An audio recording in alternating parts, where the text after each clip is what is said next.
ভালো নির্বাচনের কথা শুনলে বর্তমান সরকার কোনো না কোনোভাবে এটা ডাইভার্ট করার জন্যে অন্যদিকে নিয়ে যাওয়ার একটা পরিকল্পনা করে ডক্টর মোহাম্মদ ইউনূসের সরকার।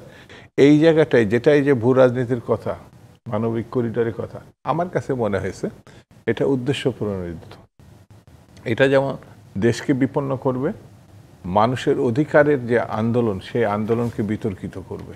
বিএনপি এবং জামাতকে মনে করা হয় একটা তিক্ততার কারণে বিচ্ছিন্ন। যখন আসলে জোট নিয়ে আলোচনা হয় কিংবা নির্বাচন কেন্দ্রিক যে রসায়নের আলোচনা হয় সে সময় বিএনপি এবং জামায়াতের যে রসায়ন সেটি বেশ আলোচিত কিংবা সমালোচিত একটি জায়গা। এবারের সামনে নির্বাচনকে কেন্দ্র করে বিএনপি এবং জামায়াতের এই রসায়ন নিয়ে আসলে আমরা নতুন কিছু দেখতে পাবো কিনা, কিংবা আসলে এই যে আবার জামায়াত ইসলামী নতুন করে বৃহত্তর জোট করবার চেষ্টা করছে সেই ব্যাপারটিকেই বা বিএনপি কিভাবে দেখছে? এই যে জামাত বা 5 আগস্টের পরবর্তী একটা ব্যবস্থা বা অবস্থা আর 5 আগস্টের আগে একটা ব্যবস্থা এবং অবস্থা, এই দুটি কিন্তু একেবারেই ভিন্নতর। যেমন 4 দলের পরবর্তীতে 20 দল, 20 দল কিন্তু আমরা 5 তারিখের পরে ভেঙে দিই নাই। এটা কিন্তু 5 তারিখের আগেই আমরা ভেঙে দেওয়া অথবা নিষ্ক্রিয় করা অথবা যার যার অবস্থান থেকে তারা গণতান্ত্রিক আন্দোলনে সম্পৃক্ত থাকছে। স্বাভাবিক কারণে দলীয় বিবেচনায় এটা 5 তারিখের আন্দোলনের প্রেক্ষাপটের কারণে বিচ্ছিন্ন হয়েছে বা সফলতার কারণে বিচ্ছিন্ন এমন না। মনে করা হয়েছে যে যার যার অবস্থান থেকে এখন জোটে না থেকেও কাজ করা যাবে, মানে হাসিনাকে ফেলা যাবে। এই বিবেচনা থেকে তখন এটা যার যার মতো, কেউ কারোর কি বলে বের করে দেয় নাই, ভেঙে দেয় নাই, যার যার অবস্থান থেকে কাজ করেছে।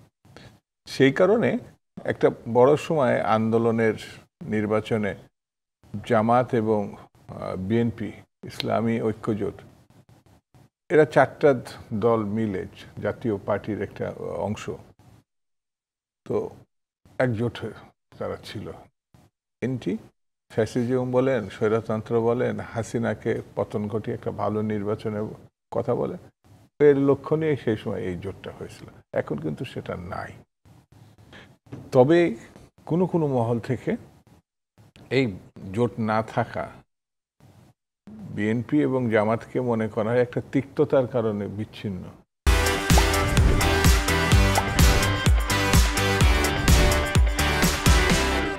সেটা হচ্ছে কিনা আবার একসঙ্গে এই আলোচনাটা 5 আগস্টের পরে নতুন যে অবস্থাটা তৈরি হয়েছে সেখানে কিন্তু আওয়ামী লীগ নামে যে ফ্যাসিস্ট শক্তি অথবা স্বৈরতন্ত্র, তার আক্ষরিক অর্থে কিন্তু এখন তারা নাই, কিন্তু তারা একেবারে বিলীন হয়ে গেছে, একেবারেই নাই, এটা কিন্তু আমার কাছে ব্যক্তিগতভাবে মনে হয় না। কারণ তাদের হাতে মানে 4-5টা বাজেটের অর্থ আছে সমপরিমাণ, তাদের কাছে বৈধ অবৈধ অস্ত্র খুব 2-4টে অস্ত্র হয়তো সরকার তাদের কাছে নিতে পারছে, এমনকি উল্লেখযোগ্য পরিমাণ টাকাও নিতে পারেনি। এই দুটি রসদ কিন্তু তাদের হাতে আছে। তৃতীয় একটা বড় দেশ তাদেরকে আশ্রয় দিচ্ছে। সেই অবস্থার প্রেক্ষিতে মানে তাদেরকে কেউ যদি একেবারে অস্তিত্ববিহীন মনে করে, আমার কাছে তা মনে হয় না। হয়তো দৃশ্যমান না, কিন্তু ষড়যন্ত্রকারী শক্তি হিসাবে তারা এখনো। সেই ষড়যন্ত্র রুখে দিতে বিএনপি নতুন কোন জোটের কথা চিন্তা করছে? না, আমার জোটের কথা এটা তো আরো পরের কথা। এই আন্দোলনে অর্জিত বিষয়গুলোকে রক্ষা করা, এই আন্দোলন। কিন্তু তার মধ্যে আমাদের মূল অন্যতম লক্ষ্য কিন্তু 5 আগস্টের পরে না, এটা একেবারে 15-16 বছর ধরে বিবদমান যেসব রাজনৈতিক দলগুলো গণতন্ত্রের জন্য, একটা ভালো নির্বাচনের জন্য, মানুষের অধিকারের জন্য আন্দোলন করেছে, সেই বিষয়টা কিন্তু এখনো মানে প্রয়োজনীয় এবং এখনো খুব জরুরি। সেই ভালো নির্বাচনের কথা শুনলে বর্তমান সরকার কোনো না কোনোভাবে এটা ডাইভার্ট করার জন্যে অন্যদিকে নিয়ে যাওয়ার একটা পরিকল্পনা করে ডক্টর মোহাম্মদ ইউনূসের সরকার। এই জায়গাটায় যেটাই যে ভূ রাজনীতির কথা, মানবিক করিডোরের কথা, আমার কাছে মনে হয়েছে এটা উদ্দেশ্য প্রণোদিত। এটা যেমন দেশকে বিপন্ন করবে, মানুষের অধিকারের যে আন্দোলন সেই আন্দোলনকে বিতর্কিত করবে। সে খুব পরিকল্পিতভাবে সবগুলোকে একটা জায়গায় এনে দাঁড় করানোর চেষ্টা করছে।